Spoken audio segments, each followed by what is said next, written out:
जय श्री कृष्णा दोस्तों, राधे राधे। कैसे हैं आप सभी दोस्तों? आज मैं आपको स्टोरी सुनाती हूँ एक लड़के की।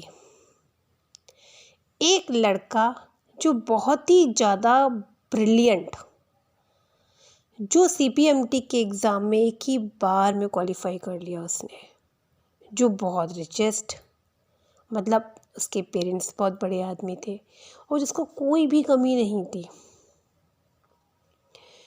पर वो खुश नहीं था।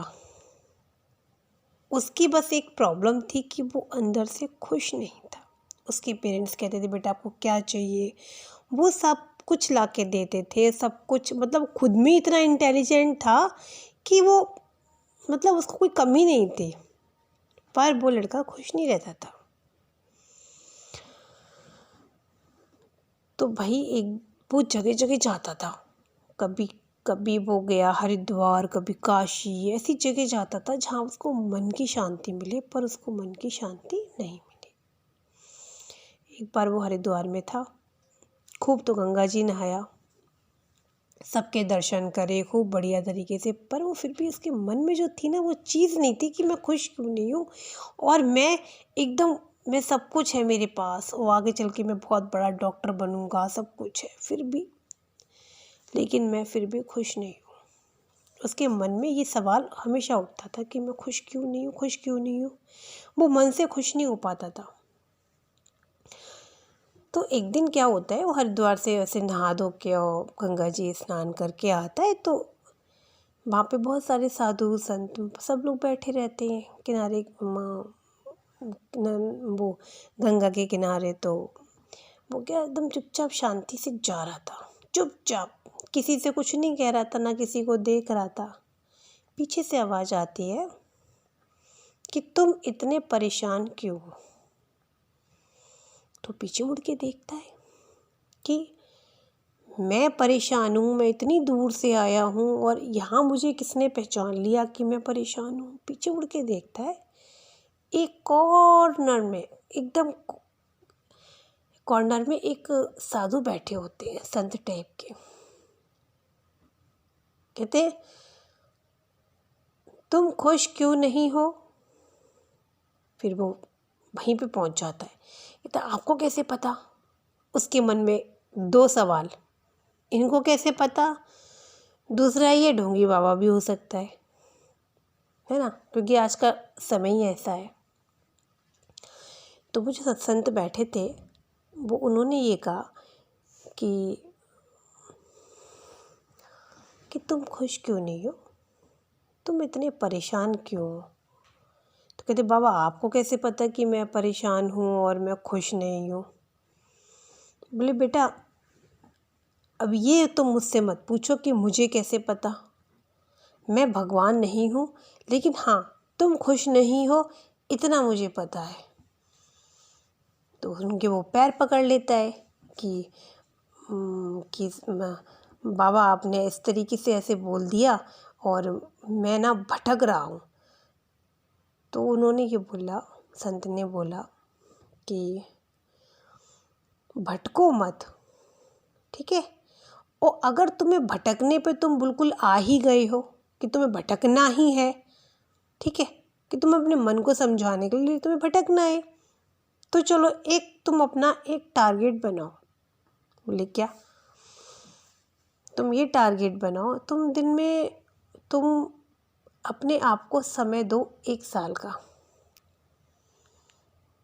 1 साल का तुम आपको अपने आप में स्पेस रखो। उसके गुरुदेव ने ये बोला कि आप अपने आप को थोड़ा सा समय दीजिए। उसको ये लगता था कि पूरी दुनिया में सब जगह सब लोग दुखी हैं, सब लोगों के पास सब कुछ होने के बाद भी लोग दुखी हैं और मैं तो सबसे ज़्यादा दुखी हूँ। तो फिर वो कहता है कि लगता है आप सही कह रहे, लेकिन मेरी डॉक्टरी की पढ़ाई है। तो बोले छोड़ दो भाई, जब तुम अपने मन से खुश नहीं हो, ना पढ़ाई में, ना पैसों से, ना शोहरत इज्जत, तो तुम फिर ये सब चीज़ें तुम्हारे लिए बनी नहीं है, फिर तुम इन सबको त्याग दो, या जो सामाजिक प्राणी हो जीते हैं वैसे वैसे ज़िंदगी अपनी जियो। तुम उसमें भी तैयार नहीं हो। तो पहले तुम अपने आप को खुद को सर्च करो कि तुम्हें चाहिए क्या। तो वो कहता है ठीक है भाई। फिर वो क्या करता है, वो अपना 1 साल मतलब फिर वो अपना सब कुछ पढ़ाई वढ़ाई सब कुछ छोड़ छाड़ के उस टाइम पे अपनी मानसिक स्थिति को दिखाता है कि मैं अभी इस समय पढ़ाई नहीं कर सकता हूँ। और फिर उसके पेरेंट्स भी बड़े परेशान हो जाते हैं उससे कि भाई ये किस तरीके का मेरा बेटा है जो इसके पास कोई कमी नहीं है फिर भी ये बेचैन क्यों है। तो फिर उसकी माँ कहती है कि तुम्हें जो ठीक लगे चलो तुम वो करो, और जब तुम अपने सवालों के जवाब ले लो फिर तुम हमारे पास आ जाना। तो कहता है ठीक है भाई। निकल जाता है, जगह जगह भटकता है, हर शहर हर गली सबको देखता है। मतलब उसको एक भी व्यक्ति ऐसा नहीं मिलता है जो परेशान नहीं हो, सभी परेशान है। आजकल की दुनिया में कौन खुश है? कोई भी नहीं खुश होता है। किसी को पैसे की तंगी होती है, किसी को कोई तंगी होती है, कोई ना कोई तो प्रॉब्लम रहती है।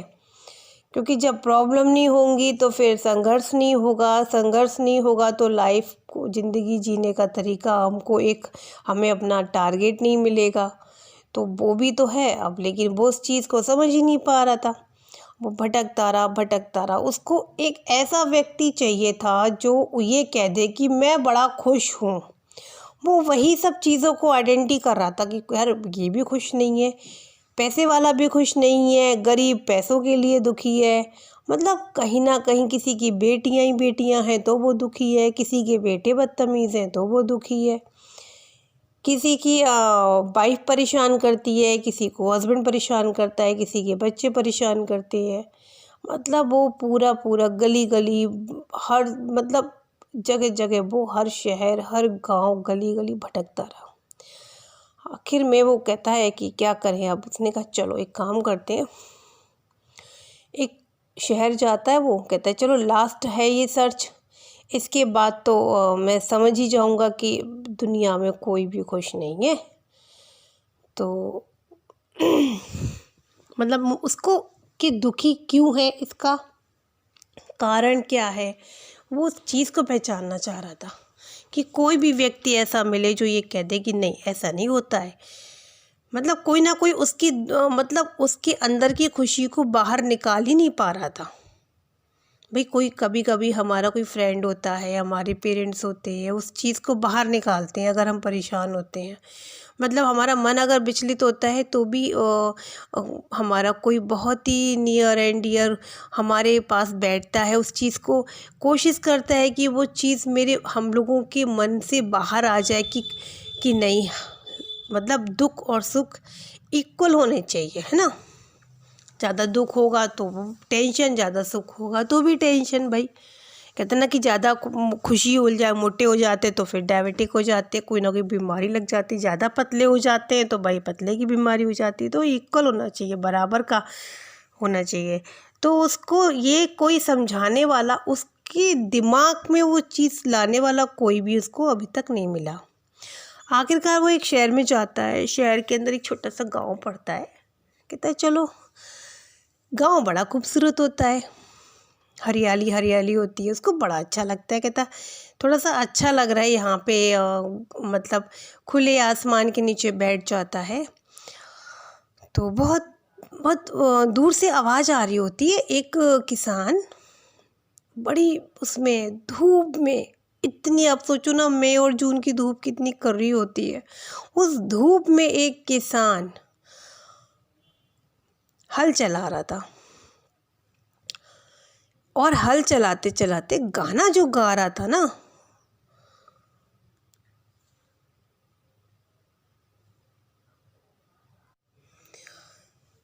तो फिर वो उसकी बहुत दूर से उसको आवाज़ सुनने को मिलती है उस लड़के को कि धीमे धीमे आवाज़ आ रही होती है, मेरे जैसा कोई किस्मत वाला नहीं मैं, क्योंकि मेरे जैसा कोई मुस्कुराने वाला नहीं। वो किसान ये गाना गाता हुआ अपना खेत जोत रहा था। मेरे जैसा कोई किस्मत वाला नहीं, क्योंकि मेरे जैसा कोई मुस्कुराने वाला नहीं। अब वो बड़ा खुश हो के गाना, मस्त हो के गाना गा रहा था और अपनी लय में, मेरे जैसा कोई किस्मत वाला नहीं, क्योंकि मेरे जैसा कोई मुस्कुराने वाला नहीं। तो यार वो दिमाग उसका टनकता है, कहता अरे इतनी इतनी धूप में इतनी गर्मी पड़ रही है और ऐसा कौन सा है जो भाई गाना गा रहा है। वो भैया पास जाता है, पास आके देखता है एक किसान अपना खेत जोत रहा होता है, धोती लपेटे हुए अपने कानों को बांधे हुए, क्योंकि लू चलती है उस टाइम पे, और मस्ती से उसका पसीना भी निकल रहा था और वो अपने पसीने को पोंछता हुआ जा रहा था और खूब गाना गा रहा था, मेरे जैसा कोई किस्मत वाला नहीं, क्योंकि मेरे जैसा कोई मुस्कुराने वाला नहीं। तो वो बड़ा अचंभित रह जाता है कि इतनी गर्मी में, इतनी धूप में, इतनी मतलब परेशानी हो रही है इसको, और ये कितनी इसके हाथों में से पसीना निकल रहा है, फेस में से पसीना निकल रहा है, पूरी बॉडी उसकी पसीने से लथपथ हो रही थी, और उसमें भी इसके चेहरे पे कितनी पीसफुल स्माइल है।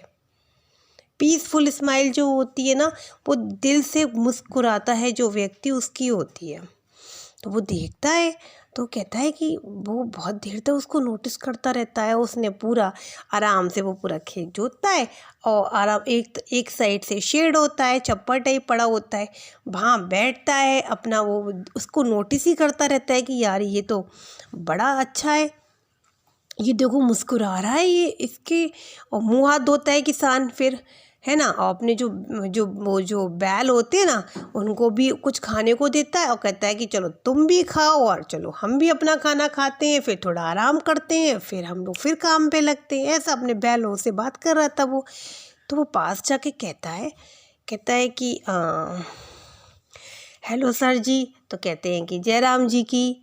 वो किसान कहता है, तो कहता है कि सर आप बोले आप एक बात बताओ, आपसे एक बात पूछनी है। बोले पूछो। तो वो किसान क्या करता है, अपना खाना निकालता है। आपको लोगों को तो पता ही होगा गांव का खाना कैसा होता है, बहुत ही ज़्यादा मतलब चटर पटर तो ये लोग खाते ही नहीं है, और हरी मिर्च और प्याज के बगैर ये लोग रहते नहीं है। तो उनके में बस थोड़ी सी सब्जी थी और रोटी थी। किसान के उसमें टिफ़िन क्या पोटली टाइप होती है, खोलता है, कहता है पहले साहब खाना खा लो, लगता है आप दूर से आए हो। तो कहता है आया तो मैं बहुत दूर से हूँ और सालों तक मैं भटका हूँ। बोले अच्छा क्यों साहब, कोई परेशानी है? कहते नहीं, परेशानी तो एक हो तो हम बताएं। मैं इतने टाइम तक भटकता रहा लेकिन मुझे आप जैसा कोई व्यक्ति नहीं मिला। तो वो किसान बहुत तेज हंसता है और मस्ती से हंसता है, कहता है क्यों, मुझ में ऐसा क्या है जो पूरी दुनिया में नहीं है, जो आप भटकते हुए आए हो? तो कहता है नहीं, अच्छा आप ये बताओ कि वो लड़का पूछता है कि आपको कोई परेशानी है, कोई दुख है? तो कहता है अरे नहीं भैया, हमें कोई परेशानी नहीं है, हमें कोई दुख नहीं है। बोले अच्छा, आप पहले व्यक्ति मुझे मिले हो जो मुझसे ये कह रहा है कि वो परेशान नहीं है, वो दुखी नहीं है, और आप खुश हो। बोले अरे हमसे बड़ा खुशकिस्मत कौन होगा? बोले ऐसा क्यों? बोले हम किसान हैं और हमारा काम करने का कर्म ही हमारी वो पूजा होती है, कर्म करते हैं हम, और हमारा ये काम है और हम अपने काम से खुश रहते हैं। और बोले तो आपको कोई तकलीफ़ नहीं है? बोले नहीं, हमें कोई तकलीफ़ नहीं है, शरीर से भी फिट है, घर में हमारी पत्नी है, हमारे 4 बच्चे हैं और हम बहुत सब मस्ती से रहते हैं, हमें क्या कष्ट है, छोटा सा घर है। तो कहते हैं फिर भी आपको कोई रुपए की परेशानी? बोले अरे भैया, रुपए तो हाथ का मैल होता है, मैल को लगाओ और हटाओ, झाड़ दो, गया रुपया, फिर मेहनत करो फिर रुपया आएगा, है ये कौन सी बड़ी बात है? तो कहते हैं आप मन से खुश हैं? बोले अरे भैया हम तो कितनी बताएं, कैसे बताएं, हम तो अपने मस्त हैं, बढ़िया है, कोई चाहे सोने के थाली में खाना खाए और हमें तो अपनी पोटली का ही खाना पसंद आता है, कोई 5 स्टार होटल में जाके खाना खाए, लेकिन हमें तो अपनी पत्नी के हाथ का शाम को चूल्हे की रोटी पसंद आती है। हम तो भैया बड़े खुश हैं, हमसे खुशकिस्मत वाला कोई होगा नहीं। तो वो बड़ा अचंभित रहता है, कहता है कि लेकिन पता है, मैं 1 साल तक भटका रहा, ये आखिरी मेरी विजिट थी इस वाले गांव, इस वाले शहर और इस वाले गांव की। मैंने ये सोच लिया था कि शायद दुनिया में सभी लोग दुखी रहते हैं जैसे कि मैं मन से परेशान हूँ। तो वो किसान उसको बिठाता है, कहता है चलो पहले तुम मेरे संग खाना खाओ, खाना खिलाता है। तो कहता है मज़ा आया? तो कहता है बहुत मज़ा आया। तुम्हें यहाँ कोई देख रहा है? तो कोई नहीं देख रहा है। तो तुम अपनी ज़िंदगी जियो, यहाँ पे जियो, तुम क्या चाहते हो? तो कहता है मैं तो खुल की ज़िंदगी जीना चाहता हूँ, लेकिन मन मेरा कहता है कि नहीं। तो किसान कहता है कि ऐसा नहीं होता है, अगर आप मन से ज़िंदगी जीना चाहते हैं तो कोई भी आपको रोक नहीं सकता है। बोले अब मेरे बैल हैं, किसी दिन काम करने का मन नहीं होता है, नहीं आते हैं, तो हम इनको कहते हैं चलो आज तुम्हारा दिन है, तुम आराम करो। तो उस टाइम मैं अपने आप को बैल समझ के काम करने लगता हूँ कि भाई मेरे बैल हैं, इन्हें तकलीफ़ होएगी तो हमें तकलीफ़ होएगी, और ये मेरे बच्चे की तरह है। तो फिर बोले अब जब बच्चों को तकलीफ़ होती है तो सबसे पहले किसे तकलीफ़ होती है? माता पिता को होती है। इसीलिए, और बोले मैंने अपनी ज़िंदगी में ज़्यादा इच्छाएं नहीं रखी हैं। जैसे कि इंसान इच्छाएं रखता है, सामने वाले से उम्मीदें रखता है। बोले मेरा ये कर्म है, अब मेरा ये काम है, मुझे ये कर्म अपना पूरा करना होता है, और इस काम से मैं खुश हूँ, मेरा परिवार खुश है, मेरे बच्चे पढ़ रहे हैं। मैं ये नहीं कह रहा हूँ मेरे बच्चे हाई स्टैंडर्ड स्कूल में पढ़ रहे हैं, नहीं, मेरी जितनी हैसियत है उतने मैं अपने बच्चों को ऐसे स्कूलों में पढ़ा रहा हूँ, और मैं बढ़िया हूँ, खुश हूँ, क्योंकि मन मेरा एकदम क्लीन है, साफ़ है। क्योंकि जब इंसान का मन साफ़ होता है, उसको सामने वाले के अंदर कोई बुराइयाँ नज़र नहीं आती हैं। तो वो किसान यही कह रहा था, तुम अपनी ज़िंदगी मन से जियो।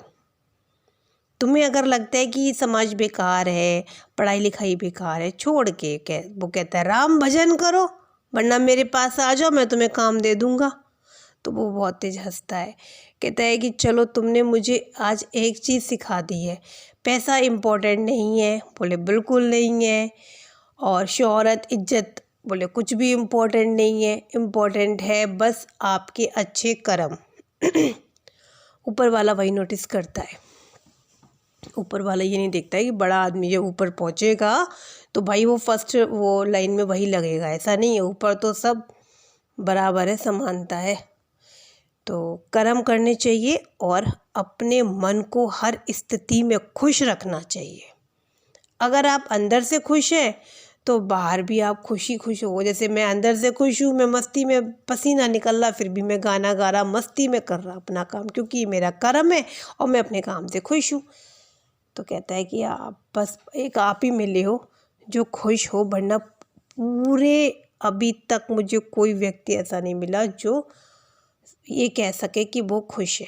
लेकिन आप खुश हो, और आपकी इसी खुशी से मैं एक आपसे सीख लेके जा रहा हूँ कि अब आज से मैं भी अपना कर्म करूँगा, लगन होके करूँगा।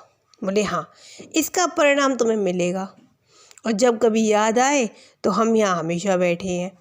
तो वो किसान उसको खाना खिलाता है और उसको खूब अच्छे से आम देता है, पके पके, और कहता है कि लो अब आप आम ले जाओ और पानी भी ले जाओ, और आपको कोई ज़रूरत पड़े, ये गांव का नाम है, और आपको नंबर चाहिए तो फ़ोन नंबर भी है हमारा, और आपको कभी किसी की समस्या हो तो आप मेरे पास आ सकते हो। एक दोस्त की हैसियत से आ सकते हो, एक बड़े भाई की कि मैं आपका बड़ा भाई हूँ उसकी हैसियत से आ सकते हो। लेकिन हमेशा याद रखना कि सबसे ज़्यादा दुख माता पिता को होता है अगर उनकी संतान दुखी होती है। तो आप अपने मन से पूछो।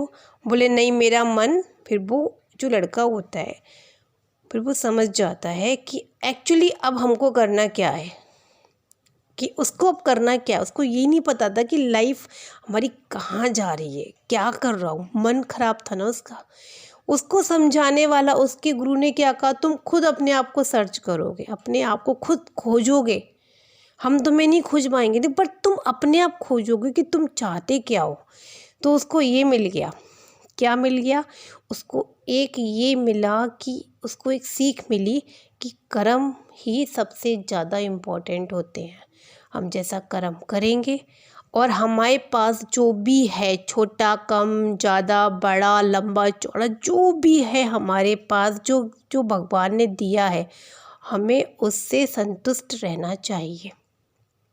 कम है तो ज़्यादा की कोशिश नहीं करो, पर हाँ ठीक है, इच्छाएं सबकी होती हैं, ऐसा नहीं है कि इच्छाएं किसी की नहीं होती हैं, इच्छाएं सबकी होती हैं, पर आप अपने आप में संतुष्ट रहो और संतोषी रहो, क्योंकि जो संतोषी होता है ना वो हमेशा आगे बढ़ता है, जो धैर्यवान होता है, जो संतोषी होता है हमेशा आगे बढ़ता है, साइलेंटली होके आगे बढ़ता है। तो उसको ये दोनों चीज़ें मिल गई, संतोष और धैर्य। तो फिर वो अपना धन्यवाद कह के लौट आता है और सबसे पहले गुरु के पास जाता है, जिस गुरु ने उसको ये आज्ञा दी थी, जिस गुरु ने ये दिशा दिखाई थी, क्योंकि गुरु हमेशा दिशा ही दिखाता है। गुरु में क्या करता है, दिशा दिखाता है कि भाई ये आप करो और इसमें आपको क्या रिज़ल्ट मिलता है वो आप खुद फाइंड करो। तो वो सबसे पहले गुरु के पास जाता है और जब वो गुरु के पास जाता है ना, तो गुरु उसको देख कर ही कहते हैं, जवाब मिल गया? तो कहता है हाँ गुरु, हाँ गुरुदेव, अब जवाब मिल गया। तो बोले बस जो जवाब मिला है अब उसी पे ही आप आगे बढ़िए। गुरु को धन्यवाद करता है, प्रणाम करता है, फिर माता पिता के पास लौट के आता है और फिर वो अपनी लाइफ में अपने मन के हिसाब से काम करता है और फिर बड़ा खुश रहता था और हंसी खुशी पढ़ाई करता था, जिससे कि उसके पेरेंट्स भी बहुत खुश होते थे। तो हैप्पी एंडिंग हुआ ना इस वाली स्टोरी का भी। तो दोस्तों कैसी लगी आपको ये स्टोरी? अगली बार फिर मिलते हैं एक नई स्टोरी के साथ, तब तक के लिए थैंक यू, धन्यवाद, बाय बाय।